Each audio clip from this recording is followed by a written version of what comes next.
और जी अस्सलाम वालेकुम दोस्तों, तुम देख रहे हो असी सोलर प्लेटा धो रहे हैं। यह भी दिखाओ जी धोतियाँ फ्रेम, एक फ्रेम असी मुकम्मल धो लिया तो दूसरा भी तकरीबन धो चुके हैं। सर्फ मार लिया तो सिर्फ टपड़ी रह गई है, यह मार रहे हैं असी ब्याज सट पानी। हाँ हाँ लो जी, सानू साल हो गया प्लेटा लाए नू, असी साल में पहली दफ़ा धो रहे हैं, वरना ये कोई तकलीफ नहीं, हाँ कोई नहीं परेशानी नहीं हुई, क्योंकि बारिशां आदियां रही ने, बारिशां में ये धोखियां ही रही ने। असी अज पहली दफ़ा धो रहे हैं तो इनू हुण करने सीधा प्याज सीधा करना।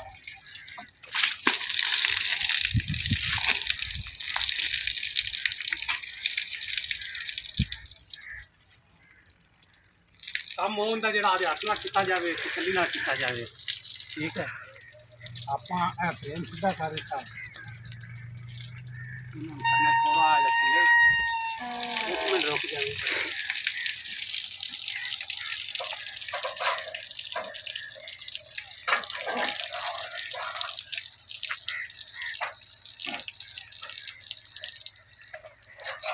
चलो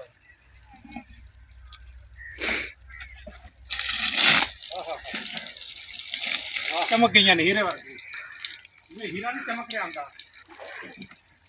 अज तो इंज ही लग रहा जिवें नवियां लैके आए हैं। इस पानी मार दे यार सारा, और ही पानी बढ़ा देना लाल बंदे जिथे आखे ना।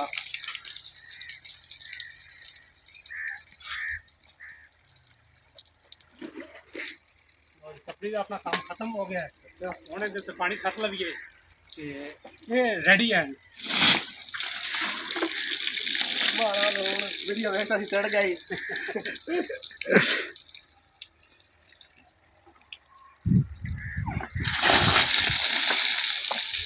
सरफ वाला पानी पी क्यों चग बन गई, बन गई। मैं परा रवा किथे परा परा चल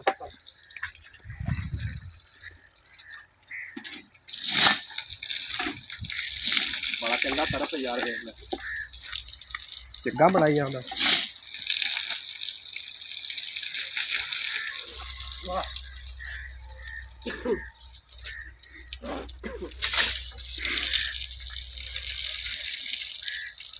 आज तो दिया रंग थोड़ा जा आखड़ा ला जी ना लो मार लिए पानी लग रहा है हो जाती है।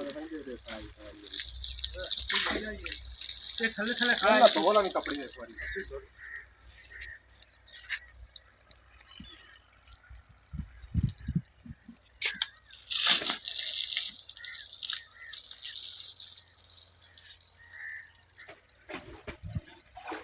इतने बागिली कपड़ी मार तो जिसकी सही सही ना पानी मार उत्ते पक्का पानी दा पा देनी।